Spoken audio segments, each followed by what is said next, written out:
আসসালামু আলাইকুম। আজকের আলোচনার বিষয়টি এমন একটি ইস্যু যা দীর্ঘদিন ধরে বাংলাদেশের সরকারি চাকরিজীবীদের মধ্যে নীরব আগ্রহ ও অপেক্ষা তৈরি করে রেখেছে। সেটি হল নতুন জাতীয় পে স্কেল।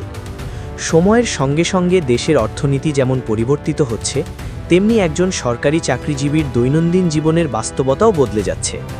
কিন্তু সেই পরিবর্তনের সঙ্গে তাল মিলিয়ে বেতন কাঠামো কতটা সমন্বয় হচ্ছে, এই প্রশ্নটি আজ অনেকের মনেই রয়েছে। বর্তমান পে স্কেল প্রবর্তনের পর থেকে দীর্ঘ সময় অতিক্রান্ত হয়েছে। এই সময়ে বাজার দর বেড়েছে, জীবনযাত্রার ব্যয় বেড়েছে, কিন্তু বেতনের কাঠামো প্রায় একই জায়গায় রয়ে গেছে, এমনটাই অনেকের অনুভূতি। একজন চাকরিজীবী যখন মাসের শেষে হিসাব মেলাতে বসেন, তখন বাস্তবতার সঙ্গে বেতনের ফারাকটা স্পষ্টভাবে চোখে পড়ে। এই বাস্তব অভিজ্ঞতা থেকেই নতুন পে স্কেলের দাবি ধীরে ধীরে জোরালো হয়েছে। নতুন পে স্কেল নিয়ে আলোচনায় যে বিষয়টি সবচেয়ে বেশি গুরুত্ব পাচ্ছে, সেটি হল ন্যায্যতা, অর্থাৎ কাজের দায়িত্ব, পদমর্যাদা ও বর্তমান অর্থনৈতিক অবস্থার সঙ্গে সামঞ্জস্য রেখে বেতন নির্ধারণ করা। অনেকের মতে বর্তমান কাঠামোতে কিছু গ্রেডে বৈষম্য রয়েছে, যা দীর্ঘদিন ধরে সংশোধনের প্রয়োজন ছিল। নতুন পে স্কেল এলে এই জায়গাগুলো নতুনভাবে বিবেচনা করা হতে পারে। এছাড়া জীবনযাত্রার ব্যয়ের সঙ্গে সরাসরি জড়িত বিষয়গুলো আলোচনায় আসছে, যেমন মূল বেতন কতটা বাস্তবসম্মত, বাৎসরিক ইনক্রিমেন্ট যথেষ্ট কিনা এবং ভাতা কাঠামো বর্তমান সময়ের সঙ্গে মানানসই কিনা। কারণ শুধু মূল বেতন নয়, একজন সরকারি চাকরিজীবীর মোট আয়ের বড় একটি অংশ আসে বিভিন্ন ভাতা থেকে।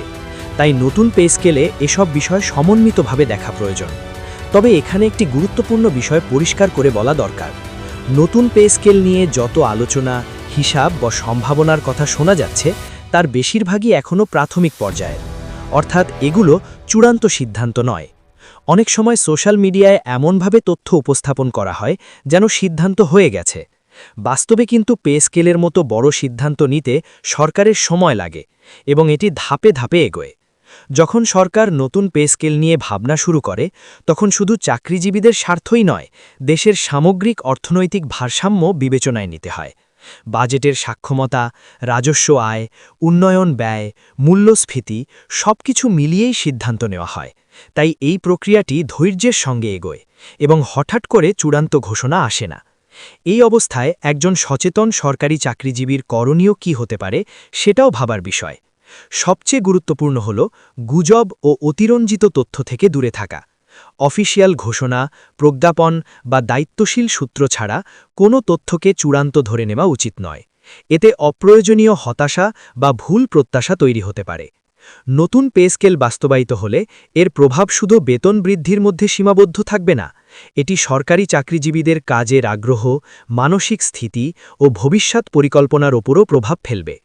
একই সঙ্গে দেশের প্রশাসনিক ব্যবস্থার কার্যকারিতাও এর সঙ্গে জড়িত। তাই বিষয়টি গুরুত্বের সঙ্গে বিবেচনা করা হচ্ছে, এমনটাই আশা করা যায়। সবশেষে বলা যায়, নতুন পে স্কেল নিয়ে আলোচনা এখনও চলমান। চূড়ান্ত সিদ্ধান্ত না আসা পর্যন্ত ধৈর্য রাখা এবং সঠিক তথ্যের ওপর ভরসা করাই সবচেয়ে যুক্তিসঙ্গত পথ।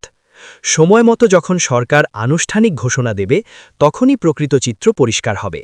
তার আগ পর্যন্ত সচেতন থাকা এবং বাস্তবতা বুঝে অপেক্ষা করাই বুদ্ধিমানের কাজ।